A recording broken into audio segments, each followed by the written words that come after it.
ನಮಸ್ಕಾರ. ನಾನು ನಾಗರಾಜ್ ಶ್ರೀಧರ್ ಶೇಟ್ ಅಂತ ಕುಮಟಾದಿಂದ ಮಾತಾಡ್ತಿರೋದು. ಉತ್ತರ ಕನ್ನಡ ಲೋಕಸಭಾ ಚುನಾವಣಾ ಅಭ್ಯರ್ಥಿ ಆಗಿದ್ದೀನಿ ಮತ್ತು ಕುಮಟಾ ಹೊನ್ನಾವರ ವಿಧಾನಸಭಾ ಕ್ಷೇತ್ರದ ಅಭ್ಯರ್ಥಿ ಆಗಿದ್ದೀನಿ. ವಿಷಯ ಏನಂದರೆ, ಈಗಾಗಲೇ ಹಲವು ಕಡೆ ನಾವು ಸಿಂಹ ಸ್ವಪ್ನವನ್ನು ಅಂತ ಏನು ಹೇಳ್ತೀವಿ ಸಿಂಹ ಸ್ವಪ್ನ ಅದು ಸಿಂಹದ ಕನಸು ಆನೆಗೆ ಬೀಳ್ತದೆ. ಆನೆಗೆ ಬಿದ್ದಾವಾಗ ಆನೆಗೆ ನಿದ್ರೆ ಬರೋದಿಲ್ಲ. ನಿದ್ರೆ ಬಂದರೂ ಕೂಡ ಅದು ಭಾಳ ಹೊತ್ತು ಮಲಗೋದಿಲ್ಲ. ಭಾಳ ಗಾಢ ನಿದ್ರೆ ಮಾಡಿದರೆ ಆನೆಗೆ ಸಿಂಹನ ಕನಸು ಬೀಳುತ್ತದೆ. ಬಿದ್ದ ಕೂಡಲೇ ಅದು ಭಯಭೀತರಾಗಿ ಮತ್ತು ಹೇಳ್ತದೆ. ಅದಕ್ಕಾಗಿ ಆನೆಗೆ ನಿದ್ರೆ ಕಡಿಮೆ.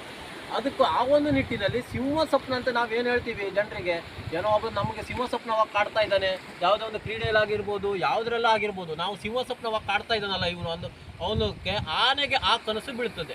ಅದಕ್ಕಾಗಿ ಅದು ನಿದ್ರೆ ಮಾಡೋದಿಲ್ಲ. ಜಾಸ್ತಿ ಸಮಯದಲ್ಲಿ ನಿದ್ರೆ ಮಾಡ್ತದೆ.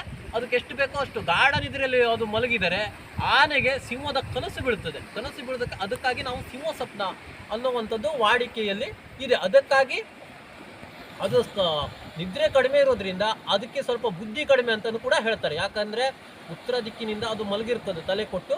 ಅದಕ್ಕೆ ಬುದ್ಧಿನೂ ಕೂಡ ಆನೆಗೆ ಭಾಳ ಕಡಿಮೆ. ಯಾಕಂದರೆ ಅದ್ರ ತಲೆ ಏನಾಗಿರ್ತದೆ ಅಂದರೆ ನಿದ್ರೆ ಭಾಳ ಕಡಿಮೆ ಇರ್ತದೆ ಅದಕ್ಕಾಗಿ ಗಾಢ ನಿದ್ರೆ ಮಾಡಿದರೆ ಅದಕ್ಕೆ ಸಿಂಹದ ಕನಸು ಬೀಳ್ತದೆ. ಅದಕ್ಕಾಗಿ ಸಿಂಹ ಸ್ವಪ್ನ ಅಂತ ನಾವು ಹೇಳ್ತೀವಿ.